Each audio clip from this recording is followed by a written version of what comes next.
Il n'a pas dit tu coulerais, il n'a pas dit tu tomberais, il a dit alors de l'autre. Seigneur, tu as dit en cette nouvelle année d'aller vers l'autre bord. Tu as dit allez vers l'autre bord. Et nous voulons te dire merci. Avec tous ceux qui nous suivent, bonne et heureuse année encore. Nous sommes toujours dans le mois de janvier.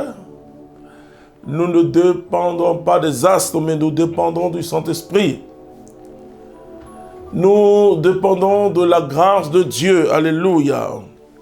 Alors nous allons lire notre texte. Ce jour-là, le soir venu, il leur dit, passons sur l'autre rive.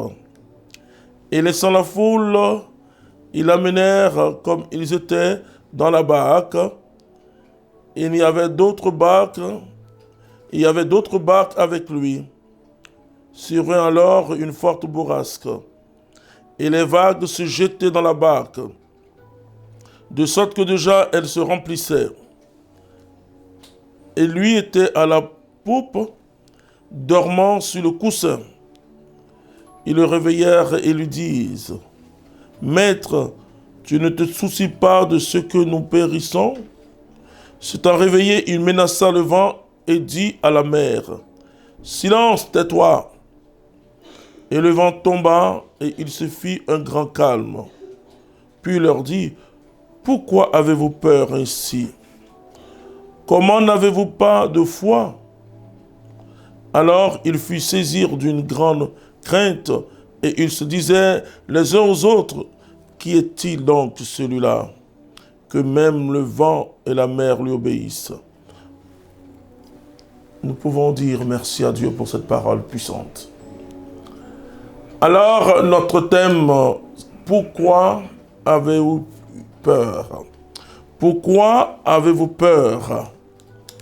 Et la peur est une émotion et qui met l'homme parfois hors de lui-même. La peur trouble. La peur nous entraîne dans une situation complexe où nous sentons le danger. C'est une situation où l'âme sent un danger, et je le dirais même un danger imminent. Alors qu'est-ce que la foi? La foi est une ferme assurance des choses qu'on espère. Donc la foi nous stabilise. Quand Jésus dit « Homme de peu de foi », il est venu, mais pourquoi avez-vous eu peur? Pourquoi tremblez-vous devant les événements de la vie? Alors, j'étais en train de traiter et de dire comment vaincre, comment avoir le dessus sur les esprits territoriaux. Et je vais continuer dans ce sens. Beaucoup de gens me disent, frère, chez moi, j'entends du bruit. Chez moi, j'attends beaucoup de choses. Généralement, vous savez ce que je fais? Est-ce qu'il n'y a pas une ouverture dans ta maison où le vent passe? Vous voyez, ne soyez pas ces serviteurs de Dieu qui se précipitent et qui donnent un verdict aux choses physiques, ils parlent de choses spirituelles. Alors, il dit non, et souvent, et l'épouse dit oui, mais chérie, il y a une ouverture. Alors je dis bon, vous savez ce que vous allez faire? Vous fermez bien les portes. Amen. Et ils n'entendent plus de bruit. Ouais. Il y en a aussi qui me disent, frère, je ne comprends pas, je ne fais que des cauchemars. Et je parle avec ces personnes, je leur dis, ok, que se passe-t-il à ta vie? Et bien sûr, par le discernement du Saint-Esprit, je me rends compte qu'elles ont une grande peur. Comme cette personne qui était convaincue qu'elle avait le sida. Alors elle vient me dire, frère, j'ai le sida, mais comme ce sont les sorciers qui me donnent le sida, quand je vais à l'hôpital, le médecin ne voit pas le sida. Enfin, je dis, attends, tu veux avoir le sida ou tu as le sida? Elle dit, non, j'ai le sida. Je dis, non, mais si le médecin dit scientifiquement que vous n'avez pas le sida, pourquoi vous croyez que vous avez le sida? Et il faut faire tout un accompagnement. Et comme aussi cette personne qui me dit, elle dégage une odeur, et même dans sa maison, c'est difficile de vivre. Alors j'écoute, et pendant que j'écoute, j'essaie de sentir si je sens quelque chose. Mais je dis, madame, vous ne dégagez aucune odeur. Elle me dit, mais si vraiment quand les gens me regardent, ils sentent que je sens mauvais. Dans l'accompagnement, je me rends compte qu'elle a un dégoût de sa personne. Vous voyez, dégoût de sa personne. Et tous ceux qui ont un dégoût de leur personne vont dire qu'elles sentent mauvais. Voilà. Parce que et le démon vient te dire que tu n'es pas bien, tu es bizarre. Et là ces cas-là sont des cas, des fantasmes, comme je peux le dire. Pour dire que la peur, alors, mais comment tu peux être chrétien et puis vivre dans la peur? Il a dit, j'ai tout vaincu, alléluia. Il a dit, j'ai tout vaincu. La deuxième catégorie de personnes, c'est un type de chrétien que j'appelle les chrétiens dangereux. Alors, ah oui, là. Ces chrétiens voient le démon partout. Oh là là, c'est difficile. Vous les voyez attraper un chapelet, vous les voyez et comme des gens très spirituels, mais paniqués. On sent la panique dans ces personnes-là. Alors, elles spiritualisent tout. Donc, le fait de spiritualiser tout, voilà, quand je marchais, et je cognais une pierre, c'est qu'aujourd'hui, ma journée se rappelle bien, etc. C'est la peur.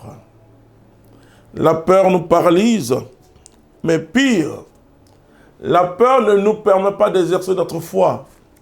Parce que la foi, c'est le contraire du doute et de la peur. Et quand vous avez très peur, mais comment? Oh, bien sûr, en tant qu'être humain, nous pouvons avoir des situations qui peuvent nous effrayer. Mais rapidement, nous nous ressaisissons et nous contemplons notre Dieu, nous nous disons, oh, je sais que tu es là, Jésus-Christ. Je sais que tu es là. Alléluia. Je sais. Le plus important, c'est que Jésus doit être là. Et je sais que tu es là. Oui, mon âme te bénit, Seigneur, car je sais que tu es là. Alors, ce chrétien-là spiritualise tout. Ah non, avant de manger, il faut prier, bien sûr, il faut prier avant de manger. Ah non, non, il faut exorciser le plat. Oh là là. Exorciser le plat.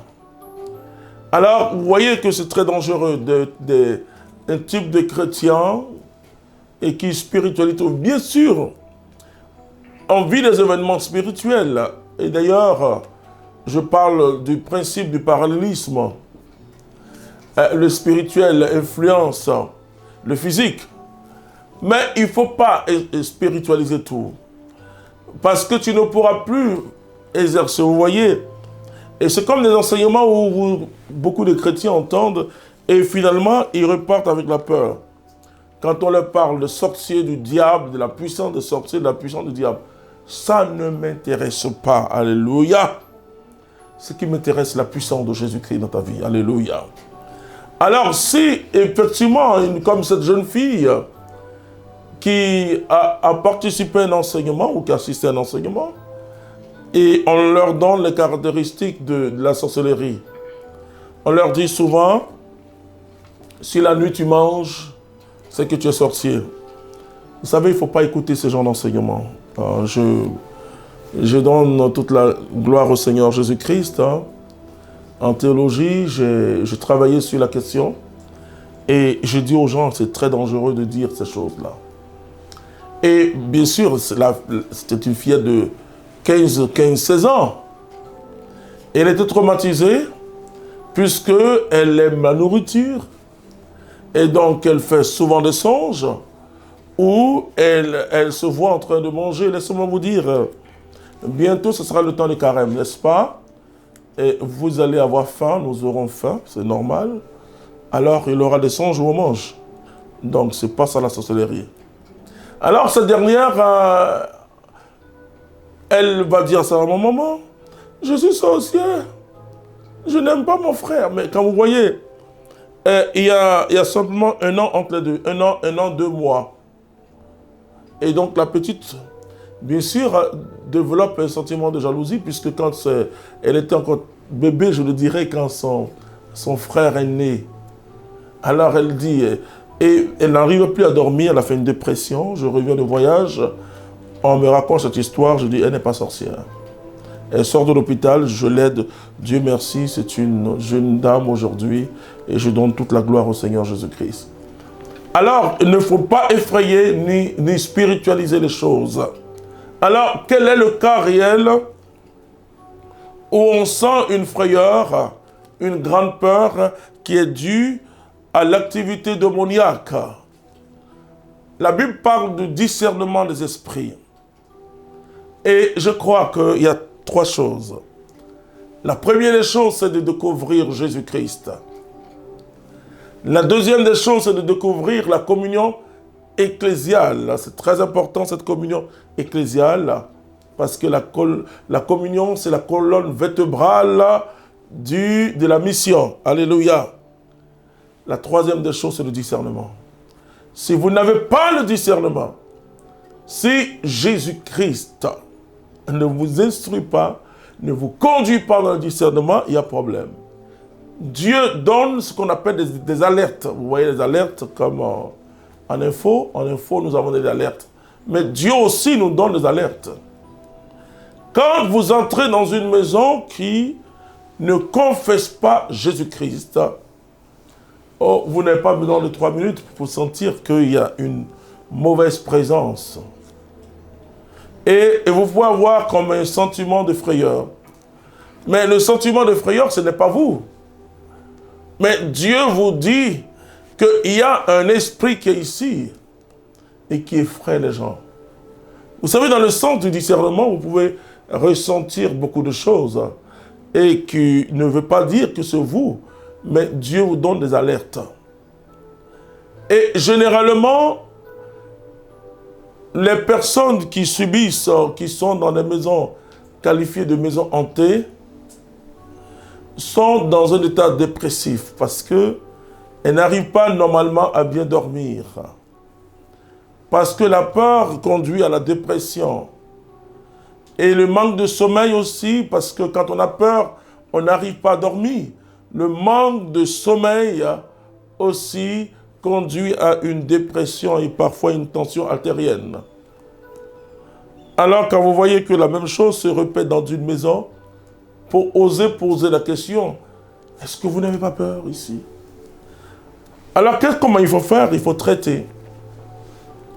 Il faut traiter les esprits, que j'appelle les esprits territoriaux qui sont là. Jésus nous dit qu'il nous donne le pouvoir, et c'est vrai, on l'expérimente aujourd'hui, le pouvoir de marcher sur les serpents, sur les scorpions et sur toute la puissance de l'ennemi. Il nous faut marcher. Il nous faut simplement prendre une journée ou une nuit, parce que, vous savez, beaucoup de chrétiens croient que les démons se manifestent que la nuit. Vous savez, la tentation du Christ, c'était pas la nuit, hein? Ah oui. Aussi, Judas, quand le démon est entré dans son cœur, ce n'était pas la nuit. Quand aussi Pierre a dit à Jésus, non, Seigneur, tu vas pas nous dire ça. Tu vas pas mourir, ce n'était pas la nuit. Donc, non, c'est vrai qu'il y a des temps favorables, surtout pour l'activité des sorciers, surtout ça. Parfois, voilà, je le mets parfois. Alors, il faut prendre l'autorité, vous ayez le courage parfois de tout fermer et d'être avec ceux qui prient, et vous prophétisez sur la maison. Bien sûr, après une grande bénédiction de la maison. Alors, vous priez et vous ordonnez à tous ces esprits territoriaux de quitter le lieu. C'est-à-dire ces esprits-là vivent dans la maison, mais aussi ils peuvent vivre dans le sous-sol de la maison. Rappelez-vous ce que Paul a dit.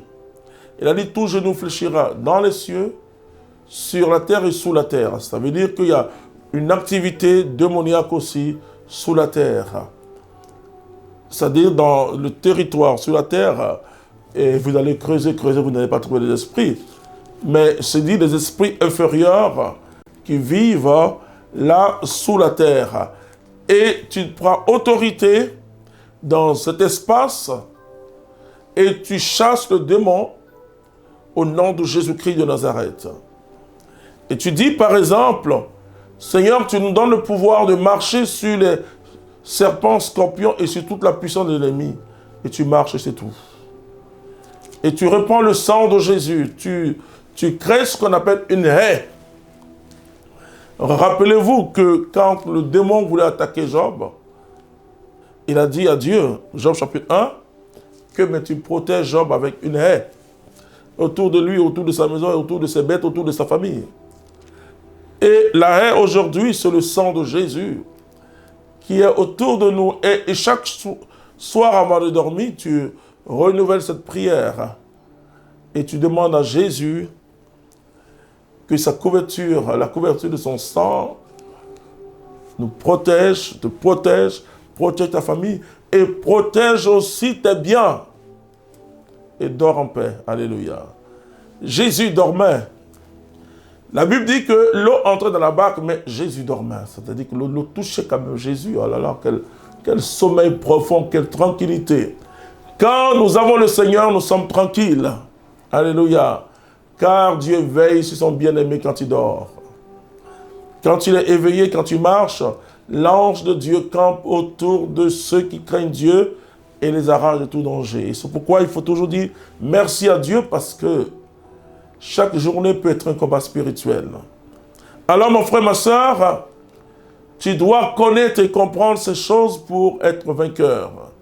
Tu dois éliminer par la foi en Jésus-Christ la peur. La Bible dit que le démon entraînait les hommes vers lui par peur de la mort. Regardez combien de personnes, surtout en Afrique et partout, en Asie, en Amérique, partout, où les gens vont consulter. Hein, j'ai telle maladie. Et voilà, écoutez-moi bien, deux choses sont sûres. C'est que Dieu existe et nous allons mourir un jour. Donc, ça, c'est sûr. À moins que nous assistons à l'enlèvement. Hein? La Bible dit à la dernière trompette, nous serons transportés. Alléluia. Mais nous allons mourir un jour. Alors, la Bible nous dit qu'il peut nous arracher de la main de Dieu, de l'amour du Seigneur. Même pas la mort. Donc, la pire des choses n'est pas la mort physique. La pire des choses, c'est la mort spirituelle. C'est quand on n'a pas le Seigneur Jésus-Christ. Alors, toi qui me suis maintenant, tu peux inviter Jésus dans ton cœur. Tu peux lui dire, Seigneur, viens à mon aide. Viens me donner ta force. Alors là, je vais prier que pour ça. Seigneur, notre Dieu et Père, regarde tous ceux qui nous suivent. Et je te rends grâce. Ôte la peur dans leur cœur. Répands les germes de la foi. Sanctifie notre esprit. Touche nos émotions, nos sens. Père, mets-nous à l'abri du démon par le sang de Jésus. Et je te dis merci parce que je sais, oh Dieu, que tu agis. Frères et sœurs, que Dieu nous bénisse. Je vous aime. Amen.